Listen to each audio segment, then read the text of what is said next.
Hello and welcome. It's time to hear what's on my mind on this episode of Trisha's 2 Cents Podcast. I'm your host, Trisha.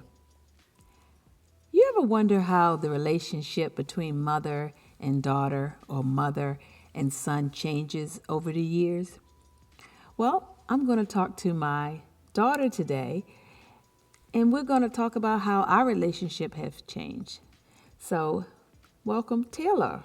Hi, Mom. What's up, Taylor? What's up, Mom?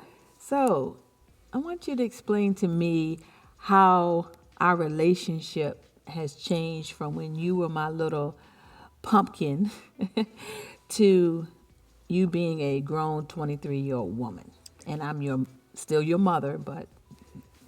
Well, I definitely would say the dependence hasn't changed that much because I still definitely depend on you. However, growing up, I feel as though I followed you around like a little puppy dog. I was your little mini me. Right. And, I feel like for both of us, we kind of had to adjust to the fact that I wasn't going to be around you all the time. And, me venturing out and having my own life and my own activities to do that don't necessarily involve you.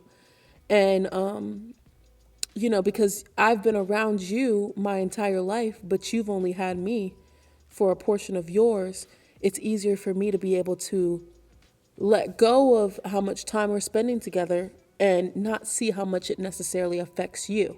Right. Right.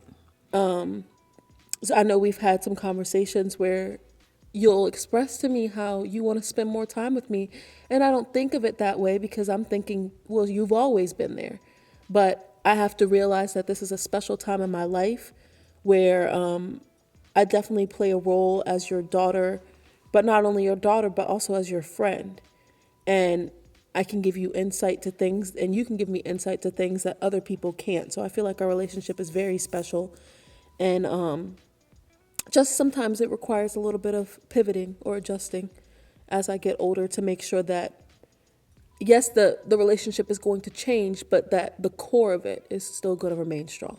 Right. Because I'm still your mother, and I'm going to always tell you the truth no matter what. Whereas your friends might tell you what you want to. Well, true friends will always tell you the truth, but as your mother, it's still my responsibility to tell you the truth and tell you the right way and still guide you. But when you are under 18 and a child and I'm still rearing you, I have to still guide you more so.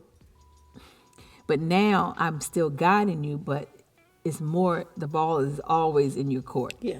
You can't make the decision. I can't like make the you decision. could. I can't do as much as I used to could do. Now it's really just giving you the advice and then you do what you want with it. So how do you feel about the advice that I give you? I mean, because at the end of the day, you are an adult and you're responsible now. Well, I will say if I didn't want your advice, I wouldn't seek it. And I do call you about the smallest inconveniences about 20 times a day. But Yes. But I'm thankful for that because Yeah. you don't have to call me. yeah. You could easily call somebody else, but you still you value my opinion, and I appreciate that.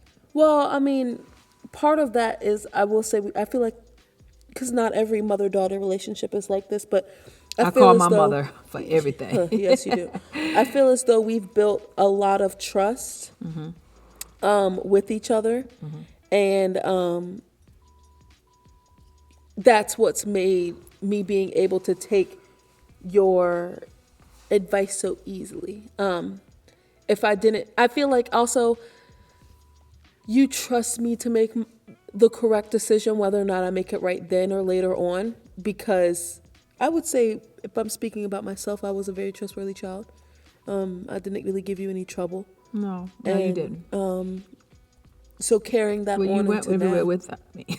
Well, yeah, but Yeah. still, like, for example, when I did start going, like my senior year of high school, when I did start going out with friends some more and stuff, you still weren't an overbearing parent. You still have that trust instilled in me that you raised me right and I'm going to do what's the best decision. And I feel like that's truly not failed me so far. And but yeah, your advice is definitely something I cherish and I seek, because I know that you've made mistakes so I don't have to, and I'm not going to be the dummy who just makes the mistakes over and over again. Yeah, but with that being said, we always make mistakes. We don't mean to, but we do still make mistakes. Even now, I still make mistakes. I try not to, but I still do. And I still go to my mother for advice and ask her, what do I do? I don't care how old you get, you still go to your mother for advice. I don't think that ever gets old unless you're just unteachable. You should always be teachable. I think when you stop learning, you stop living. I agree with that. You should always be growing, and you should always be willing to receive more within you. Because I notice also your generation always says, I know. That burdens me up. Yeah, I know you don't like that word. Yeah, because you'll say, hey, you could do this. I know. Before you even get out the advice, you're like, I know.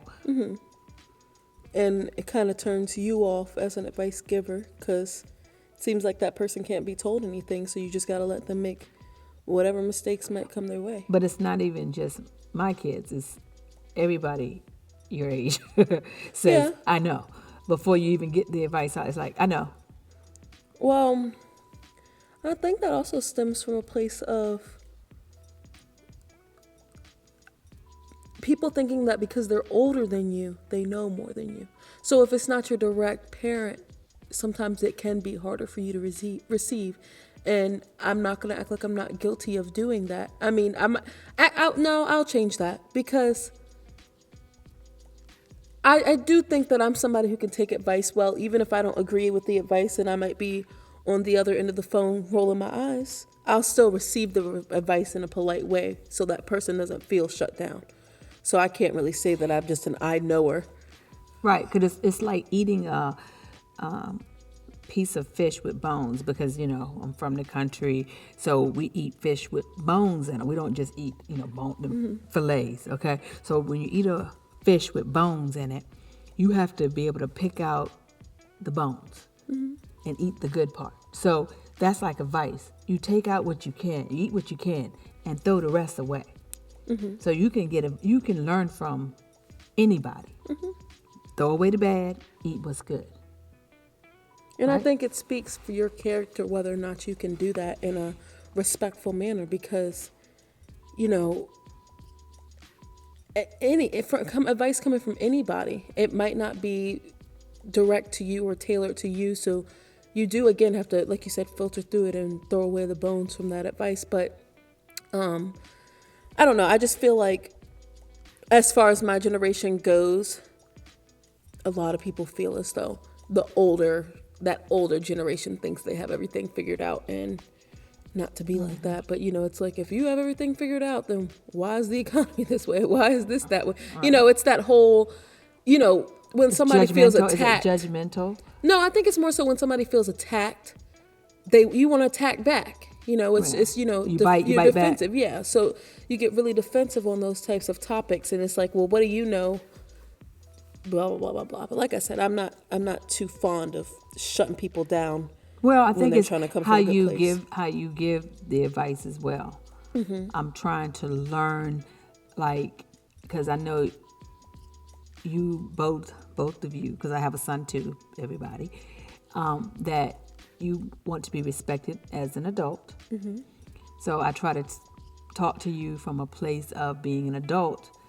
You're my child, but yes, you're an adult. So I try to talk to you in a way that you don't feel respected in your adultness. Make sense? Definitely. And I think that's another thing that's had a change within our relationship, is you having to, and I'm not saying you've ever were a controlling parent, because you weren't by any means, but just you having to step back and say, they got to make their own decisions. I can't worry or stress about what they are going to do or what they aren't going to do, because, again, you raised them right. and they're going to do what they're supposed to do. At the end of the day, God's going to watch over us. So, I don't feel like you've done a bad job with that transitioning. I just feel as though you care. Sometimes I care too much, but I have to back up and say, hey, I did what I had to do. Now it's time for you all to make those decisions, and it's no different than when you riding the bike. You're going to have to scrape your knee and fall down in adulthood as well and learn from it. When you riding that bike as a kid and trying to ride without those training wheels, you're going to have to fall and scrape that knee, but get back on that bike. In the same way, when you're an adult, you're going to have to scrape your knee sometime and fall. And I can't be there all the time, but I'll definitely be there for advice and try to help you through the things that I have learned and still am learning. Because like I said, I call my mom, my dad, and, ask for advice. Because like I said, we're still learning. Agree? I definitely agree. Yeah. And I definitely feel as though through witnessing through some of my friends or peers and whatnot, I feel like you've done a great job at that, because not everyone is as blessed to be able to have a parent that's understanding in both phases of life, both as a child and as an adult. And I will say this till I turn purple. I always feel like you've been a great mother, and you've been really good to us, especially in our childhood. And that's something that neither of us will be able to take away from you. You've been a great parent, mother, through our childhood, and not only to us, but to children in the community who might not have as great of a relationship with their mother, or might not have a mother, So it's important that, you keep up your good characteristics. You carry it around through so many people, and even people your own age are still mothering. And, well, I appreciate it. So is there anything else you want to say before we wrap it up? I believe we touched base on everything with our topic, but, no, like I said, in conclusion, you're a great mother. Our relationship has continued to blossom, and so. Okay. And like I said, I look forward to, the future and the relationship like I have with my mother, and how she's like my friend, and my aunts, and, how the respect is there. But, we can talk on a different level than we did when I was a kid. So I'm looking forward to that with you as well. So thank you, and I hope that you'll come back another time. Thank you, and thank you for having me. I love you. Love you too. Thanks for listening to this episode of the Trisha's 2 Cents podcast. Join me on the next episode as I give life lessons through my experience, my growth, and always from my heart. Make sure you subscribe on Apple Podcasts, Google Podcasts, Spotify, or your favorite listening platform.